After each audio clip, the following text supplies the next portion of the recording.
নমস্কার বন্ধুরা, welcome to my channel মাঠে ময়দানে অফিসিয়াল। বন্ধুরা, এই ভিডিওতে আমি ইস্ট বেঙ্গল, মোহনবাগান ও ইন্ডিয়ান ফুটবল নিয়ে কিছু আলোচনা করব। তোমরা যারা যারা আমার ভিডিওটা দেখছো, আমার চ্যানেলটা প্লিজ সাবস্ক্রাইব করে নাও ইন্ডিয়ান ফুটবলের এরকম আরো আপডেট পেতে।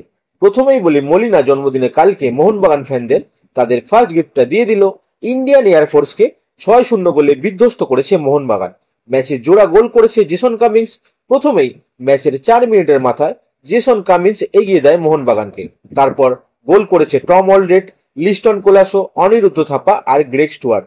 ডার্বির আগে এই জয় মোহনবাগানের আত্মবিশ্বাস অনেকটাই বাড়িয়ে দেবে, এটা বলাই যায়। এই ম্যাচের শুরু থেকেই ডমিনেট করেছে মোহনবাগান। প্রচুর চাপে ছিল এয়ারফোর্সের প্লেয়াররা, সেইভাবে তারা খেলতেই পারেনি, ফলত বিরাট ব্যবধানে জয় পেয়েছে মোহনবাগান। আগামী 18ই আগস্ট ডার্বিতে যে হাড্ডাহাড্ডি লড়াই হবে সেটা বলাই যায়। কালকে স্টেডিয়ামে হাজির ছিলেন East Bengal coach Carlos Cuadrat. ডার্বির আগে প্রতিপক্ষের শক্তি মেপে গেলেন, এটা বলাই যায়। কালকে মোহনবাগান 3-4-3 ফরমেশনে শুরু করেছিল। এই সিজনে এটাই মোহনবাগানের ফরমেশন হতে চলেছে। এরপর যদি আমরা একটু ইস্ট বেঙ্গলের কথা বলি, তো এএফসি কাপের চ্যাম্পিয়ন্স লিগ 2 প্রিলিমিনারি স্টেজের ম্যাচে খেলতে নামছে ইস্ট বেঙ্গল আগামী 14ই আগস্ট আলটি নাসিরের বিরুদ্ধে। সল্টলেকের সেই ম্যাচের টিকিট তো অলরেডি ছাড়া হয়ে গেছে, তোমরা সবাই জেনে গেছো বুক মাই শোতে। কিন্তু খেলাটা কোথায় দেখা যাবে সেই বিষয়ে কিন্তু বিশদে পরে বলে দেবো। আপাতত যেটুকু খবর তাতে শোনা যাচ্ছে ফ্যান কোর্টে খেলাটা দেখা যাবে। সেই বিষয়টা কিন্তু এখনই শিওর নয়, তবে এখন আপাতত ফ্যান কোর্টে দেখা যাবে এটাই বলা হচ্ছে। দেখা যাক এরপরে কি হয়। এরপর যদি আমরা একটু ইস্ট বেঙ্গলকে নিয়ে কথা বলি, তো আজকে ইস্ট বেঙ্গলের ইস্টার্ন রেলের বিরুদ্ধে ম্যাচ রয়েছে। ম্যাচটা হবে ইস্ট বেঙ্গল মাঠে দুপুর 3টে দিয়ে। এবারের কলকাতা লিগে এখনো পর্যন্ত একটাও ম্যাচ হারেনি ইস্ট বেঙ্গল। 6টা ম্যাচে তারা 5টা জিতে একটা ড্র করে 16 পয়েন্ট নিয়ে লিগ টেবিলে তৃতীয় স্থানে রয়েছে। অপরদিকে রেল দল গ্রুপ তালিকায় 11 নম্বর স্থানে রয়েছে। 7 ম্যাচে তারা 15টা গোল খেয়েছে, দিতে পেরেছে মাত্র 4টে গোল। শেষ ম্যাচেই তারা মোহনবাগানের কাছে 5 গোল খেয়েছিল। অতএব ইস্ট বেঙ্গল কিন্তু আজকে বড় ব্যবধানে জয় তুলে নিতে চাইবে, এটা বলাই যায়। ম্যাচটা জি 24 ঘন্টা চ্যানেলে দেখা যাবে এবং ইউটিউবেও দেখা যাবে।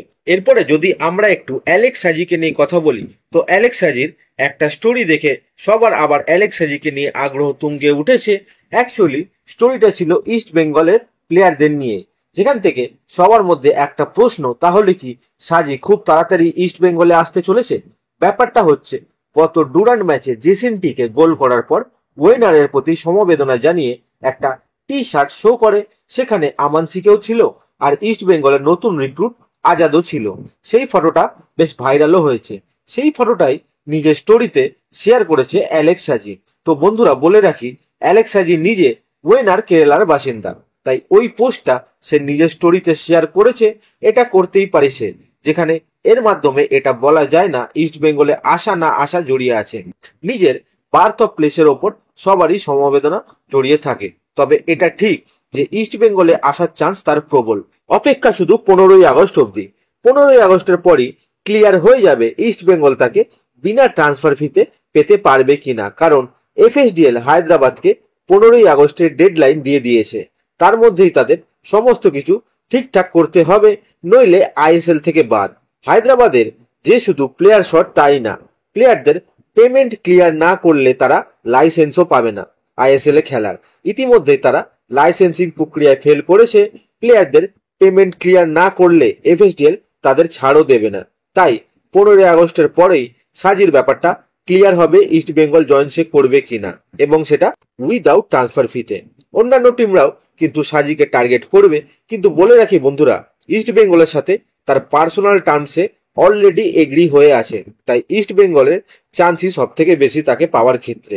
আর কালকে তো আনোয়ার কেসে সমস্ত ডকুমেন্ট এবং নিজেদের রিপ্রেজেন্টেটিভদের নাম জমা করেছে দিল্লি এফসি আর ইস্ট বেঙ্গল প্লেয়ার স্ট্যাটাস কমিটির কাছে। কালকে 8 তারিখ ছিল, কালকেই জমা করার দিন ছিল। এরপরে আগামীকাল 10 তারিখ শুনানি, সেখানেও দেখা যাবে আনোয়ারকে কবে নাগাদ পেতে পারে ইস্ট বেঙ্গল। সুতরাং এই দুটো প্লেয়ারের আসার উপরে এখন ইস্ট বেঙ্গলের ডিফেন্সটা অনেকটাই নির্ভর করছে। দুজন আসলে কিন্তু অনেকটাই সলিডিটি দেবে ডিফেন্সে। এখন দেখা যাক কি হয়। আগামীকাল আনোয়ারের ভাগ্য নির্ধারণ, সেদিকে কিন্তু আমাদের অনেকেরই চোখ থাকবে। তো আজকের ভিডিওতে এতটুকুই, দেখা হচ্ছে আবার পরের ভিডিওতে। নমস্কার।